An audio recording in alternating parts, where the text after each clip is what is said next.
What a horrible moment for all of us.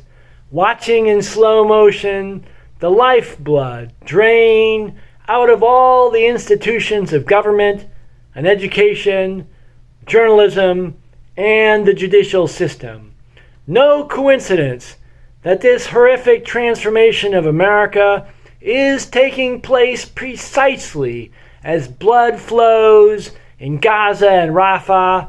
as low-intensity conflict perfected in the occupied territories as a means of political control is surreptitiously introduced into the United States along the Mexican border, in your local shopping mall, in your office building, and in your home through Viacom and Verizon. Watching the twisted faces of Biden and Sullivan, Harris and Austin, the frozen expressions of dead men and women, of dead souls animated by only the passionate intensity of the insane as they recite sympathetic, polite, meaningless words like a prayer book of the damned, and prepare behind the curtains a plan for the destruction that stretches to the horizon and beyond. We witness the United States bound by invisible chains, by Oracle and Amazon, companies who have helped to outsource security and surveillance technology to an insane and suicidal Israel. We see that United States, one of the Siamese triplets of the apocalypse, along with Israel and the United Kingdom, one dragging the other, never quite sure who is in front, pulled forward towards world war by the ancient spirits of the British Empire, the restless desires of the British East India Company that still possess sections of MI6 and the NSA. The path is twisted, rude, indirect, and full of words about peace and the rule of law, but there can be no doubt about this path towards world war. The bloody road through Gaza and the West Bank, over Lebanon and Syria, to Sana'a, from Sana'a to Tehran, and from Tehran to Moscow and Beijing is as clear as the sun in the blue sky. The gathering of British and American warships in the Mediterranean and the Red Sea will not disperse until either the entire Middle East is flattened, perhaps radioactive, or the entire US, UK, Israel, NATO, secret military intelligence complex is torn apart. There is no third way.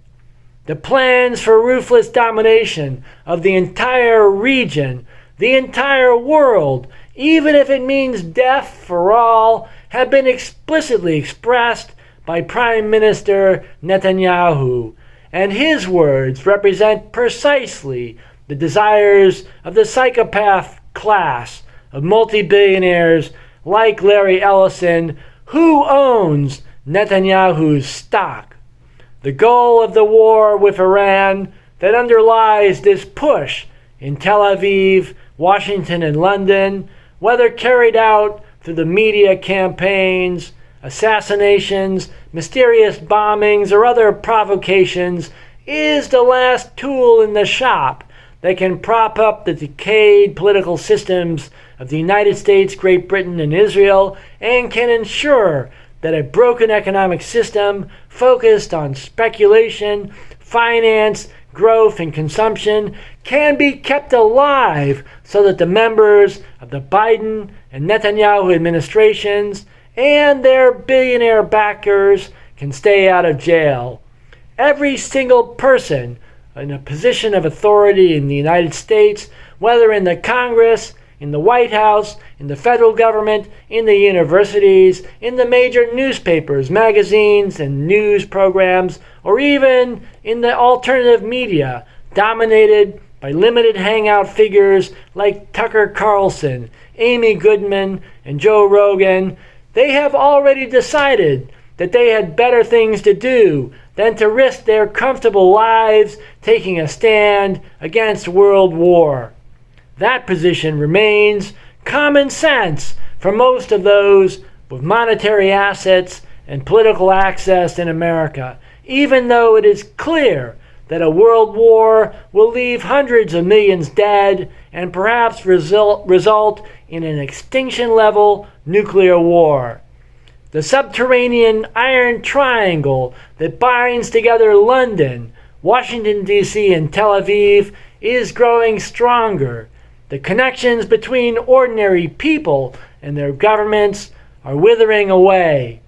We must also face the unpleasant fact that the governments of all the major nations in the world have been so corrupted by the hidden hand of finance and covert bribery, have had their government functions outsourced to multinational IT corporations, and that almost all politicians have become the puppets of banks, corporations, and the billionaires who lurk behind them. There are no governments that we can rely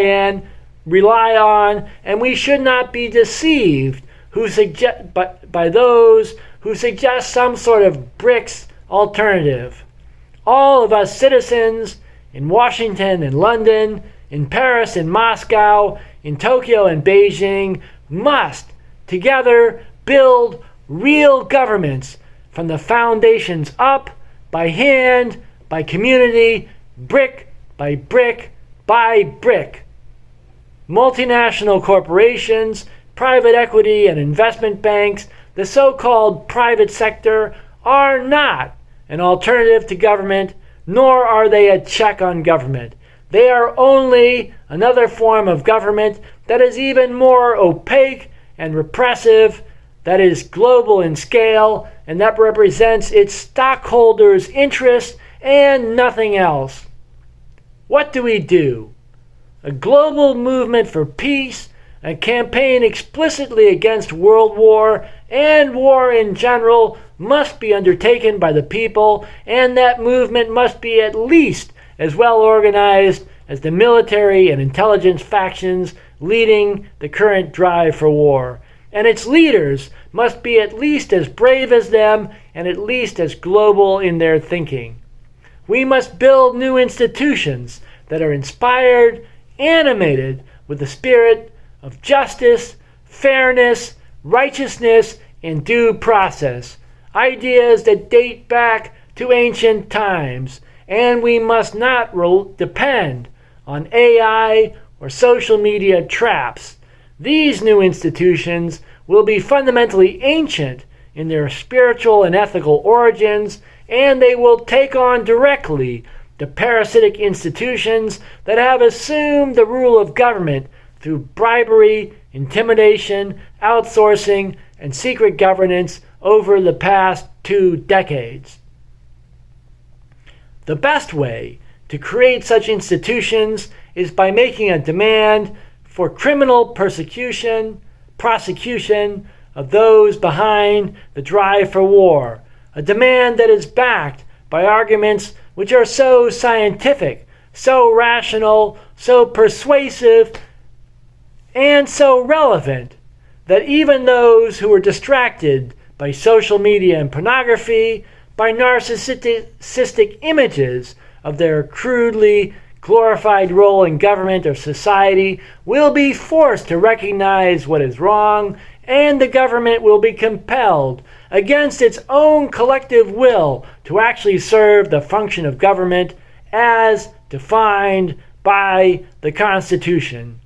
There is one effort underway that could serve a transformative role as we struggle to avoid the impending chaos and destruction.